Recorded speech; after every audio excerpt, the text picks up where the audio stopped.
Avis vascular center మన దేశంలోనే the best varicose vein hospital. రే శివ, వాళ్ళు రాజశేఖర మనుషులు రా. రే ఎక్కండి రా. నువ్వు వెళ్ళి వాళ్ళు ఏ కోచ్లో ఎక్కుతున్నారో చూడు. నాన్న ట్రైన్లో వెళ్తున్న విషయం వాళ్ళకైనా తెలిసింది.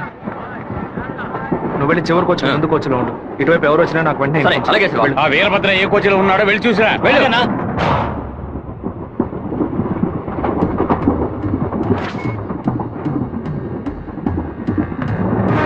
నువ్వు ఫాలో చేస్తూ వెనక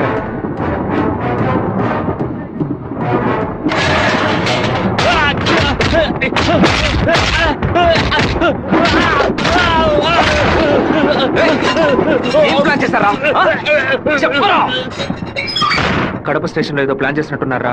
మీరు వెళ్ళి నాన్న కోచ్లోనే ఉండండి. రాజంపేట స్టేషన్ రాగానే నాన్న దిగమని చెప్పండి. ముద్దుకృష్ణ అన్నతో చెప్పి కారు పంపించమంటాను. అక్కడి నుంచి నాన్న కారులోనే వెళ్ళమని. ఫోన్ చేయి. చెప్పు బాబు. మీరు పని చేసి పెట్టాలన్నా. నేనేం చేయాలి బాబు? వెంటనే 2 బళ్ళలో మనుషులు పంపించండి. కడప స్టేషన్ రాగానే జనంలో దూరి కత్తి తిప్పి పట్టుకుని మనం కొట్టే కొట్టుడికి శరీరంలో ప్రాణం మాత్రమే మిగలాలి. మిగతా పాత్స్ ఏమీ పని చేయకూడదు. అయ్యా నమస్కారం అయ్యా. రెడీగా ఉంది. మీరు ఈ బండిలో ఎక్కండి, మేము ఆ బండిలో వస్తాం. ఏ బండిలో వెళ్తున్నాడు? కాలేజ్ అన్నా. మన ప్లాన్ ప్రకారం ఆ కార్ను గుద్దేసేయండి. సరేనా అన్న ఫోన్ తీయట్లేదన్నా. సరే రండి వెళ్దాం. రేయ్ వాడు మధ్యలో దిగిపోయారా? ఏం పిలుస్తున్నారా? వచ్చే స్టేషన్ లో దిగి వెనక్కి రండి రా.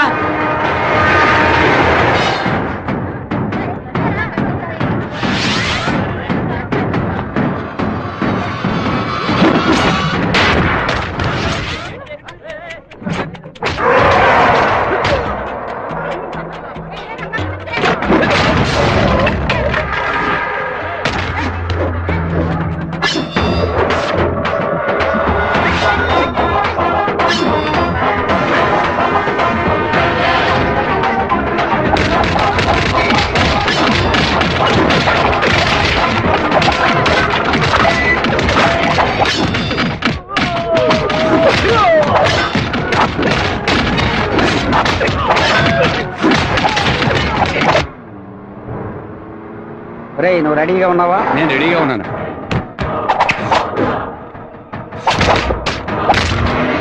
బండి హైవే మీదకి వచ్చింది, గుద్దు లేపాయి. సరే అన్న.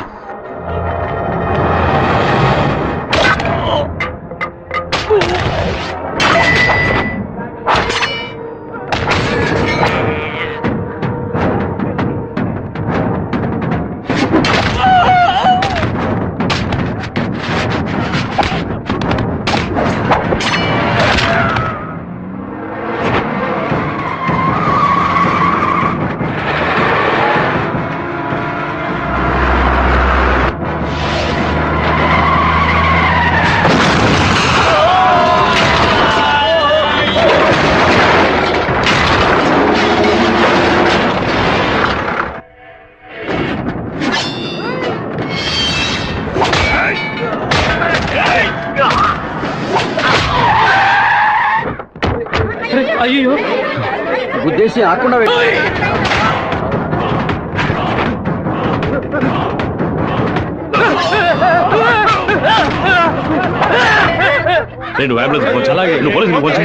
మినిస్టర్ లైన్ లో ఉన్నాడు. నీకు మాత్రమే పక్కన సెల్ నంబర్ దొరుకుతుందా? నీ నాన్నని కడప పక్కన లారీతో గుద్దించి లేపేశాం. పీస్ అయి ఉంటాడు, వెళ్ళి ఏరుకో. వాడిని పూడ్చిన తర్వాత మీ అమ్మని చెల్లిని తీసుకొచ్చి కుటుంబంతో సహా నా కాలు మీద పడు.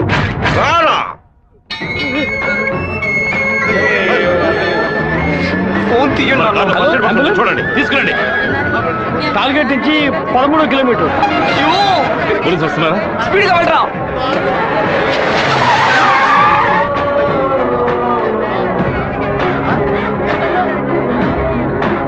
కొంచెం అటువైపు పట్టండి. నార్త్ ఇండియా నుంచి యాత్రకు వచ్చినట్టున్నారు. లారీ వాడు గుద్దేసిపోయాడు. డ్రైవర్ మందు కొట్టేసి తోలుతున్నట్టున్నాడు. ఆపకుండా పోతూనే ఉన్నాడు. తెలియ గుద్దలేదు నాన్న, తెలిసే గుద్దారు.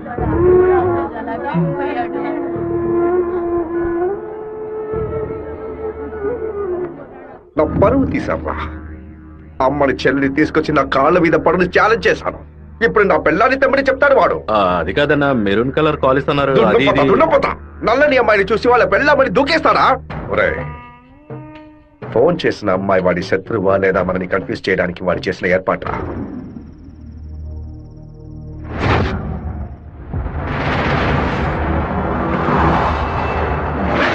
త్వరగా వాడిని క్లోజ్ చేయాలన్నా. కరెక్ట్ బాబు. హైదరాబాద్ నుంచి కారులోనే వచ్చాడు, మళ్ళీ కారులోనే వెళ్తాడు. వెళ్ళేటప్పుడు కర్నూలు పైనుంచే వెళ్ళాలి. వాడి బ్యాడ్ టైం. అక్కడ ఇద్దరు అపోజిషన్ ఎమ్మెల్యేలే. నంద్యాల బైపాస్ రోడ్ లో టేక్ డైవర్షన్ బోర్డు పెట్టి వాడిని రూట్ మళ్లించాలి. బాంబు పెట్టి వాడిని బ్రిడ్జ్ తో పాటు లేపేయాలి. ఒకవేళ అక్కడ మిస్ అయితే జడ్చెల్ల చెరువు దగ్గర బైపాస్ లో వాడిని లారీతో గుద్ది లేపేద్దాం. ఐడియా బాగుంది బాబు. ఒకవేళ వాడు ఫ్లైట్ లో వెళ్తే వెళ్లే రూట్ లో బాక్రాపేట నందులూరికి మధ్య ఉన్న సింగు రోడ్డు చెరువు పక్కన ఉన్న మామిడి తోట దగ్గరగా బండి వెళ్తున్నప్పుడు మధ్య రూట్ లో తాడి చెట్టు నరికి పడేస్తాం. వాడు భయంతో తోపులోకి పారిపోయే సమయంలో వాడిని నరికేసి అక్కడే పాతేస్తాం. ఒకవేళ వాడు ట్రైన్ లో వెళ్తే నేను ఒక్కడనే చాలు. నువ్వు ఒక్కడివేనా? అనంతపూర్లో వాడు ఎక్కినప్పుడు 100 మంది జై కొడతారు. వేమల్లో 10 మంది భోజనం తెస్తారు. కడపలో 4 దండలేస్తారు. తిరుపతి రాగానే వాడి చెంచాగాళ్ళందరూ వెళ్ళి నిద్రపోతారు. వాడు ఒంటరిగానే పడుకుంటాడు. ఆ టైంలో దిండు మొహం మీద పెట్టి వాడిని చప్పుడు చేయకుండా చంపేసి శవంతో పాటు నదిలోకి దూకి నేను అక్కడి నుంచి ఎస్కేప్ అయిపోతాను. మరుసటి రోజు వాడి శవం నదిలో తేలుతుంది.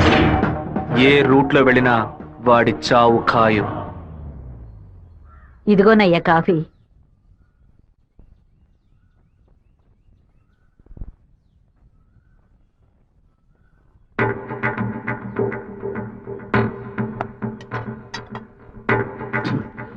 సుబ్బారావు, సుబ్బారావు, ఏమైందయ్యా? నేను 2 ముక్కలు తాగాను. కంగారు పడకు. రే సుందరం, బండి తీరా. ఎవరికి చెప్పకండి. రేయ్, ఇంట్లో వాళ్ళని ఏది తినొద్దు, నీకు అర్థమైందా? గుండె గబగబా కొట్టుకుంటుంది. ఈ కాఫీ డాక్టర్కి ఇచ్చి ఇందులో ఏం కలిపారో కనుక్కోమని చెప్పు. డాక్టర్, మా అయ్యగారిని ఎలాగైనా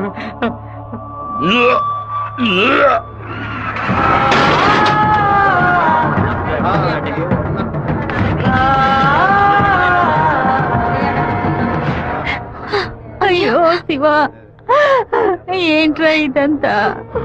అయ్యో భయపడకు శివ, నాకేం కాదులే. మన ఇంట్లో జరిగిన విషయం బయట ఎవరికి తెలియకూడదు. కొత్తగా ఎవరో ఇంట్లోకి వచ్చింది?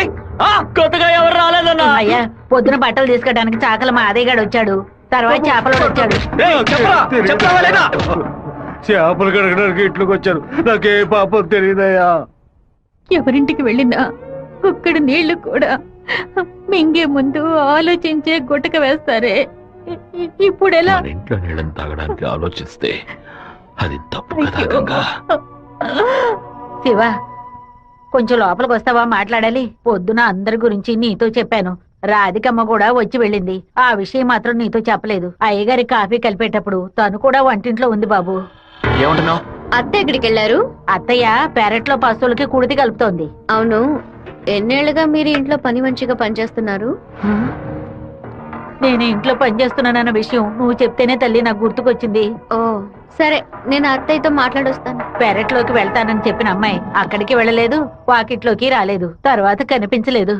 ఎవరి గురించి ఏం మాట్లాడుతున్నావు? ఆ అమ్మాయి వదిలిన చెప్పులు కూడా వాకిట్లోనే ఉన్నాయి. కావాలంటే వెళ్ళి చూడు బాబు.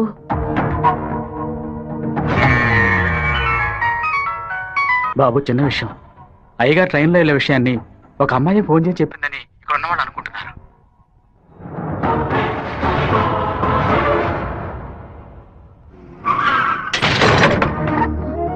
ఏంటిది?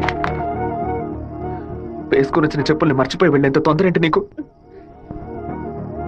నువ్వు మా ఇంటి వంటింట్లోకి వచ్చింది పాప ఆ ముసలిదాని మనసుని బాధ పెట్టడానికా, లేక మా నాన్న తాగే కాఫీలో విషయం కలపడానికా? చెప్పవే. నేను చెప్తాను.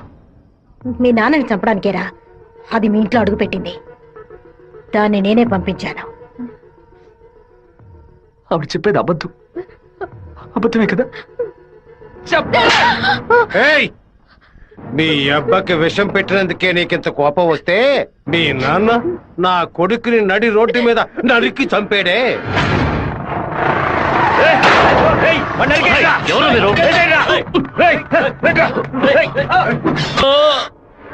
వాణ్ణి చంపి పారేయాలని ఆ రోజే నేను పగబట్టాను. కానీ మీ నాన్న పలుకుబడి అంతస్తు నన్ను ఆ పని చేయనీలేదు. ఒకరోజు నువ్వు మా అమ్మాయితో మాట్లాడుతూ నేను చూశాను. ఆ రోజే నిర్ణయించుకున్నాను, వాణ్ణి చంపడానికి ఇదే సరైన మార్గమని. పుట్టింది ఆడపిల్ల గనక దీని చేతికి విషం ఇచ్చి పంపాను. అదే మగపిల్లాడు గనక పుట్టుంటే వాడి చేతికి కత్తిచ్చి పంపేదాన్ని. వాళ్ళ నాన్నగారి జ్ఞాపకం నా కూతురికి రాకూడదని 10 ఏళ్లతో నీ ఇంటి నుంచి దూరంగా ఉంచాను. మా నాన్న నిజంగా హత్య చేసుంటారో లేదో నాకు తెలియదు. నీ పగ తీర్చుకోవడానికి నువ్వు ఇంకేం చెప్పానో మా ఇంట్లోకి వచ్చి ఉండొచ్చు. నా ప్రేమ తప్ప నీకు ఇంకేం దొరకలేదా? పత్తికుండగానే పాతి పెట్టేశావు కదా.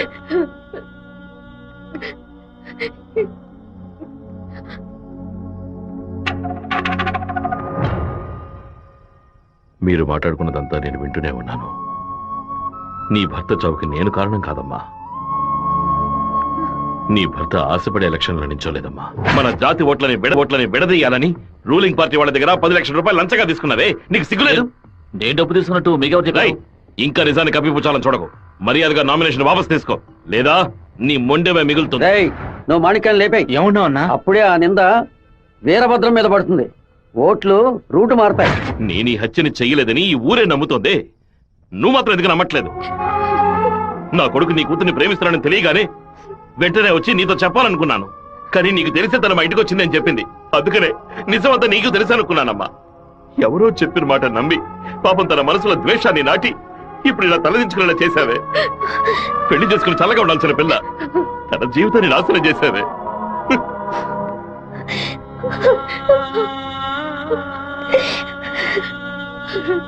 నువ్వు నాకు మాత్రమే ద్రోహం చేయలేదే, మా అమ్మ, నాన్న, చెల్లెలు అందరూ నీ మీద పెంచుకున్న ప్రేమకు ద్రోహం చేశావు.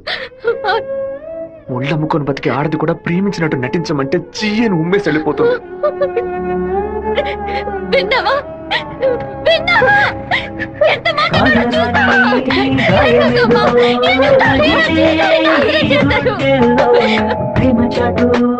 జీవితనా ఎగిసే ఆవేదనలో ప్రేమించిన నా గుండెలకి ఇదివో బహుమానం.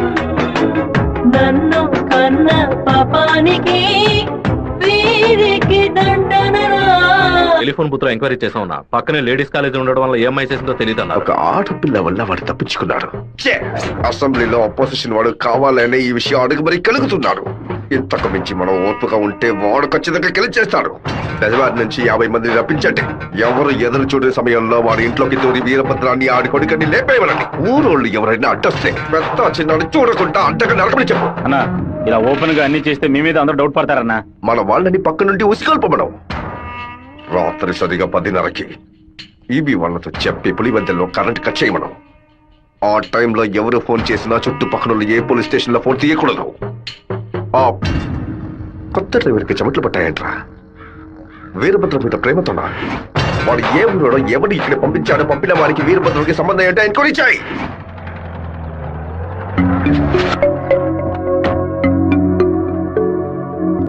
పెళ్లి ఏమిటన్నయ్యా? వద్దమ్మా. ఎప్పుడు నాన్న గురించి మాట్లాడుతుంటావుగా, నాన్న ఇలాగే ప్రవర్తిస్తారా? శత్రువైనా మర్యాద ఇచ్చి మాట్లాడతారు కదా, వెళ్ళనయ్యా. నేను నిన్ను క్షమాపణ అడగడానికి రాలేదు, ఎందుకంటే నేను చేసిన తప్పుకి క్షమాపణ లేదు. మేము ఊరు వదిలి వెళ్ళిపోతున్నాం. నేను మీ నాన్నకి విషం పెట్టింది ఎంత నిజమో, నేను ప్రేమించింది కూడా అంతే నిజం. దయచేసి నా ప్రేమని మాత్రం అనుమానించొద్దు.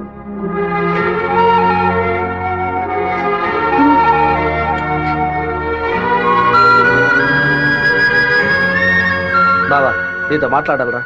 ఏదో అమ్మ మాట విని తెలియక తప్పు చేసిందిరా, క్షమించేవాడేరా మనిషి. నువ్వేంట్రా? మా ఇల్లు నాకు గుడి లాంటిదిరా. మా అమ్మ నాన్న దేవుళ్ళురా. ఆయన్ని చంపాలని ప్రయత్నించిన అమ్మాయిని ఎలా క్షమించమంటావు? నాకు అర్థమైందిరా. నీ దగ్గరికి మొదటిసారి అమ్మాయి వచ్చినప్పుడు నిన్ను ప్రేమిస్తున్నాననే అమ్మాయి చెప్పింది, పెళ్లి చేసుకుంటాననే కదా చెప్పింది. హత్య చేయడానికి వచ్చిన వాళ్ళు అలా అంటారా? నీ మనసులో అమ్మాయి లేదని నాకు ప్రమాణం చేసి చెప్పు. ఉందిరా, తను నా మనసులోనే ఉంది.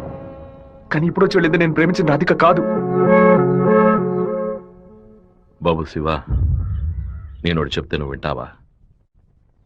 వెళ్ళి అమ్మాయిని తీసుకురా. నా తల నరుకుతానన్న వాడి తలని నరికి తీరుతానన్న పట్టుదలతో ఉన్నావు కదా. వాళ్ళ నాన్న చంపిన వాడి మీద అమ్మాయి కోపం ఉండదా? ఈ సీమలో పుట్టినటువంటి ప్రతి అమ్మాయికి ఆ పౌరుషం, రోషం ఉండడం సహజమే. మిత్రుడితో స్నేహం చేయాలి, వీరుడితో తలపడాలి, శత్రువుతో పోరాడాలి. కానీ ద్రోహికి మాత్రం ద్రోహం చేయకూడదు. ఆ రోజు కోడిని కోయిపోతున్నామని తెలిసి తట్టుకోలేక తలడిల్లిపోయిందే, అదే తన నిజమైన గుణం. నాకు కూడా ముందా పిల్ల మీద కోపం వచ్చింది. కానీ ఓ కుటుంబం పుట్టిన గడ్డ వదిలి వెళ్తోందంటే అది సగం ప్రాణంతోనే వెళ్తుంది.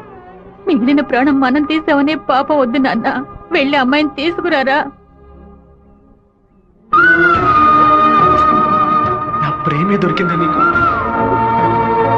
ప్రేమించినట్టు నటించమంటే చీయను మొహం మీద ఉమ్మేస్తుంది.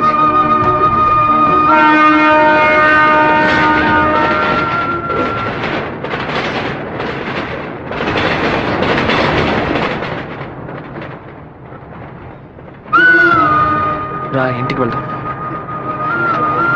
నాన్న తీసుకురమ్మన్నారు. రా ఇంటికి వెళ్దాం. నేను రాను. ఏంటి ఎప్పుడు చూసినా తప్పు నిర్ణయాలు తీసుకున్నా. ఇందుకే నన్ను ఇలా చంపుతున్నావు. నువ్వు లేకుండా నేను బతకలేనే.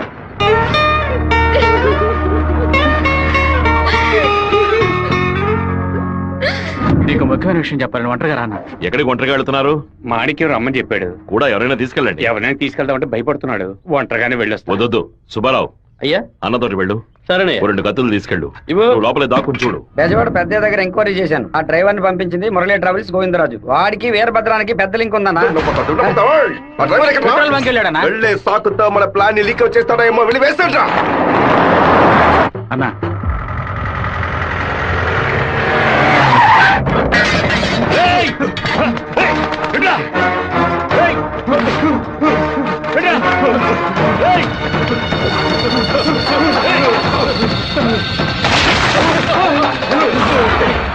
జీతం తీసుకునేది మాయి గారి దగ్గర, పనిచేసేది వీరభద్రానిక.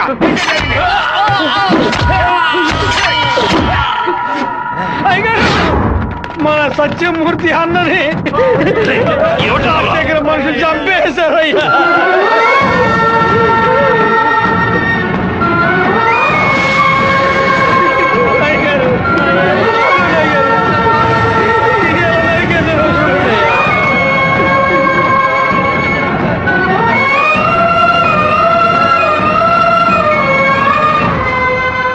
నేను దిగి ఇద్దరిని నరికేసి ఉండేవాడినయ్యా. కానీ ఒకవేళ నాకు ఏదైనా జరిగితే ఆ కబురు మీకు అందకుండా పోతుందని నోరు మూసుకుని ఉండిపోయినయ్యా. కరెంటు కట్ చేస్తారట. ఫోన్ చేస్తే పోలీసులు రారట. పదవిలో ఉన్నామన్న పొగరు. సరే, అందరూ ఇళ్లకు వెళ్ళండి. మీ పెళ్ళాం పిల్లల్ని జాగ్రత్తగా చూసుకుని ఇంట్లోనే ఉండండి. మమ్మల్ని అందరినీ ఇంటికి వెళ్ళి జాగ్రత్తగా ఉండమని చెప్పి మీరు ఒక్కరే వాడితో పోరాడతారా? మిమ్మల్ని ఇక్కడ ఒంటరిగా వదిలేసి మేము మా పిల్లలను వాటేసుకుని పడుకుంటాం అనుకున్నారా? ఇన్నేళ్ళు మా అందరి కోసం మీరు ఎంత కష్టపడ్డారో తెలుసాయి గారు. ఈ రోజు మీకు సమస్య వస్తే మేము ఎలా ఊరుకుంటాం అనుకున్నారు? మేమేం చేతగాని వాళ్ళం కాదు. ఒకడు మీ ఇంట్లోకి దూరి మీ మీద చెయ్యేశాడంటే అదంతా మేము సత్యాగా జరుగుతుందయ్యా. శివ, సత్యమూర్తి అన్నింటికి పోలీసులు ఎంక్వైరీకి వచ్చారంట. ఎంతమంది వచ్చినా సరే ఒక్కళ్ళు కూడా వదిలిపెట్టాం. నరికి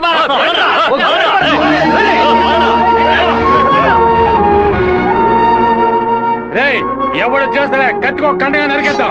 మీ వీధిలోకే కాదయ్యా, ఈ వీధిలోకి ఎవరు వచ్చేస్తారే నరికి పోగులు పెట్టేస్తాం. అన్నా, బెజవాడ నుంచి వచ్చిన వాళ్ళు రాత్రి 10:30కి సరిగ్గా మన ఊరు పొలిమేరకు రాగానే మనకు ఫోన్ చేస్తారు. మనం సిగ్నల్ ఇస్తే చాలన్నా. ఆ వీరభద్రం చేస్తే పులివెదల వాళ్ళు మన్ని వెతుకుంటూ వస్తారు. నేను గవర్నమెంట్ గెస్ట్ హౌస్ లో ఉంటాను. సరే. మీరు ఆ సత్రంలో ఉండి పని పూర్తయిన తర్వాత రండి. కలిసి హైదరాబాద్ సరే. వద్దాం. ఓకేనా? సరే, మీరందరూ బయలుదేరండి. సరే అయ్యా. నాన్న, మన ఊరోళ్ళంతా మన మీద ఉన్న ప్రేమతో పిచ్చి పట్టినట్టు ప్రవర్తిస్తున్నారు. ఎవరు వచ్చినా సరే నరికి పారేస్తారు. కానీ జరగబోయే గొడవలో మన వాళ్ళకి నష్టం జరుగుతుందిగా. డబ్బు కోసం వచ్చే వాళ్ళ ప్రాణాలు పోతే వాళ్ళ భార్యలు కూడా ఏడవరు. కానీ మాదయ్య భార్యకి శివప్రసాద్ కుటుంబానికి ఎవరు సమాధానం చెప్తారు నాన్న? ఏం చేయమంటావయ్యా? చట్టము అధికారము వాడి చేతుల్లో ఉంది. తిప్పి కొట్టడం తప్ప మనకు వేరే దారి లేదు. ఒక దారుంది నాన్న. వచ్చే 50 మందిని ఆపడానికి ముగ్గురిని లేపితే చాలు. అర్థం కాలేదు. ఆ రాజశేఖరం వాడి 2 చెంచాలు వాళ్ళని లేపేస్తే చాలు. ఏ గొడవ ఉండదు. మేము నలుగురం చాలు నాన్న. పెళ్లి పెట్టాకు లేని వాళ్ళు. మేము చచ్చినా ఎవరూ బాధపడరు. కానీ ఖచ్చితంగా చచ్చేలోగా ఆ ముగ్గురిని లేపేస్తాం. వద్దు బాబు, అందుకు నేను ఒప్పుకోను. భయపడకండి అన్న, నాకేం కాదు.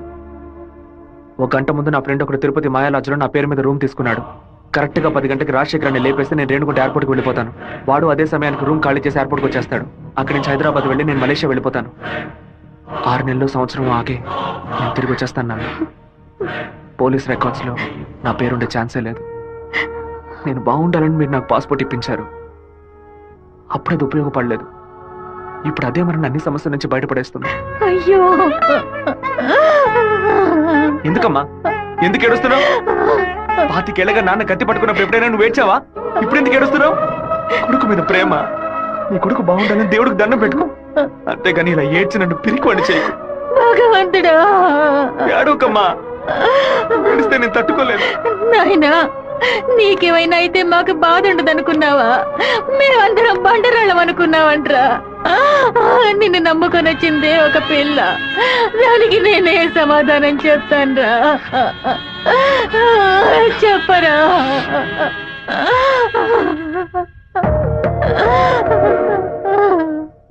చెప్పు, నేను ఇప్పుడు ఏం చేయను?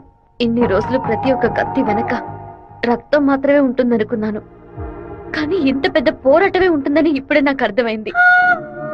నేను వెయిట్ చేస్తుంటాను, తిరిగి వచ్చేంత వరకు వెయిట్ చేస్తుంటాను. మీరే చెప్పారు కదా నాన్న, కోపిష్టి కత్తి పడితేనే తప్పు, కాపలావిడ పడితే తప్పు లేదని. నేను కోపంతో వెళ్ళట్లేదు నాన్న, మనల్ని కాపాడుకోవడానికి వెళ్తున్నాను.